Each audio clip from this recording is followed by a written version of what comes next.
Everybody in the manufacturing space, it was like, eating at a prison, right? Where it's like everything that's in front of you is like high, deep depth of protection. Everything was IP, right? No matter what you did, how you planned it, everything in the business model became, your little secret protected, um, the ways that you do things, right? What is what I would consider true intellectual property.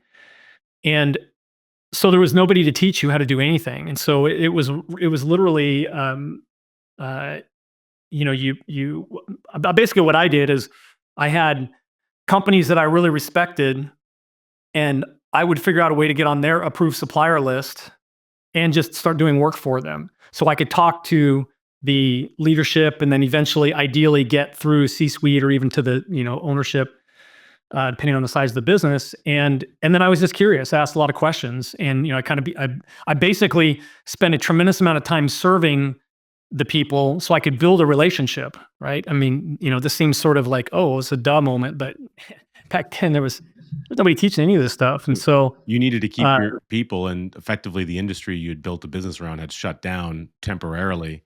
It was the only way to keep the engine flowing.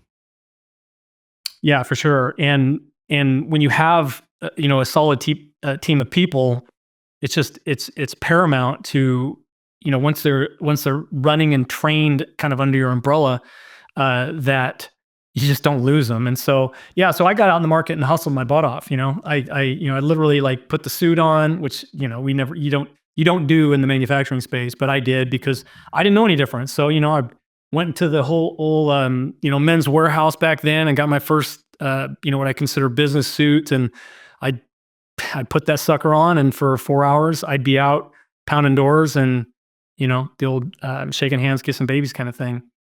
And um, and it, and it really paid off because you wear the suit coming in the front door, and then you wear the whatever Levi's, Wranglers, the jeans, and the cowboy boots coming in the back door, so to speak. The people in the front door is usually leadership, founders, owners, C-suite, and the back door is all the people that get the shit done, right? They're the ones that actually do the work, so to speak. And and I was the guy that was the back door guy, and I had to learn to become the guy in the front door, working and living in that space. And I mean, again, there was nobody teaching these type of things, and so um, for me, it was like formulating all these variety of plans, not just how I would build a part through the shop, in some kind of a work order, and then hitting all these different work centers, but and this is the model I'm building formally today, what I call beyond the machines, which is how we're building out all of these tools and models for other people to build a successful manufacturing company from zero, right? So I'm writing a whole series of books, and we'll get in. You had mentioned the Legacy Maker package. I built that software for myself because because I'm not a person. I'm not designed to sit down in front of a keyboard and type my thoughts out. My brain doesn't flow that way. I'm a person that has to be like speaking my ideas out loud, like most of my entrepreneur friends, right? I need to be hiking. I need to be in some kind of flow state, and when I am, it is like magic. It's that you can get yourself. Well, I've learned this now, but I can get myself into flow state so quickly on variety of subjects. But I didn't have a great way to capture the information, so we built out this ridiculous AI platform over quite a few years. And but it's another tool in the tool belt. Um, but in the beginning, when you don't have the mentors and you don't have the systems and so forth, and you're just kind of bumbling your way through, I had to figure out who I could go to that I felt was like really doing what I wanted to do and how I wanted to build my model in the space. And there was a couple decent shops, and I did backflips for these guys, um, just to get in their favor, so I could learn anything. And that was really, um, it was kind of a unique way to almost be like an intern, if you will, where I was doing sort of I would say I was doing reduced rates on building the parts, just so I could spend time with the people And because I was giving them such a good deal, they loved me coming in, right? And I was always talking and listening, um, and I probably learned a lot more of what not to do than I did of what to do, which has probably just saved me millions of dollars over the last, whatever, 40 years, 30 years, Well, 35 years. that's through asking good questions, but also being observant. Because if you're in there, you're in their shop, you're in their business location.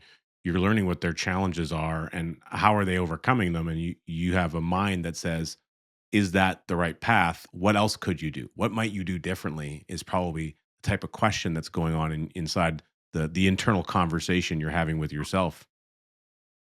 Well, just like I was describing, sort of my issue with the education system is that if it was in a formula and I could apply that formula to real world, I'm pretty high quick start, in that in that space.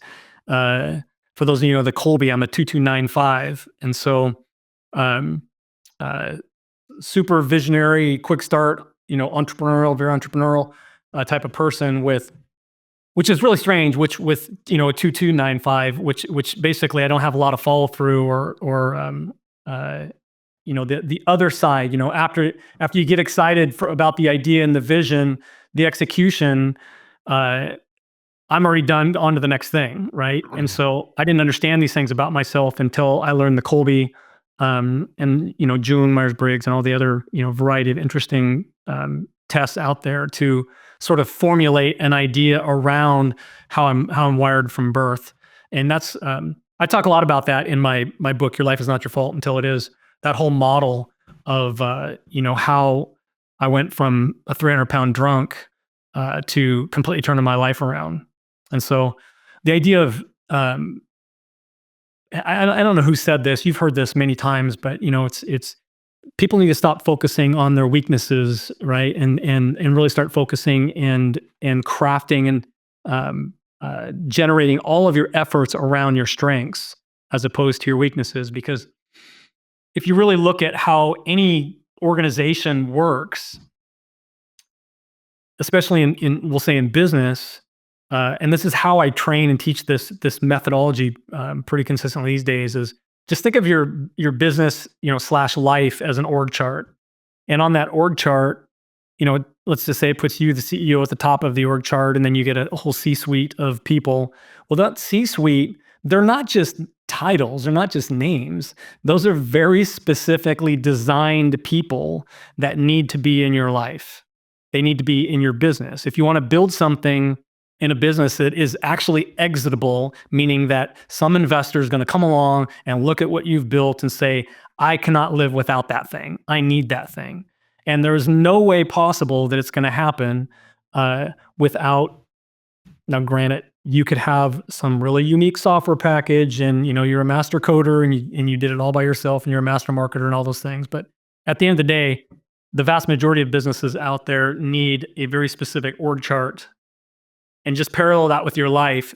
Everybody needs their own life org chart because you need these key people in your life. If I'm the CEO, I'm the visionary. I'm not the finance guy. I'm not the marketing guy.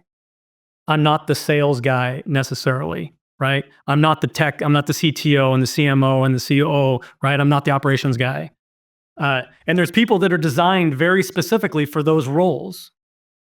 And you see, to me, once I saw and understood this org chart model, and just so you know, I used to be one of these guys who's like, screw those org charts, it's all the bureaucracy and all the BS and it's flat. I'd rather have a flat organization and all that. And that comes from a very small-minded,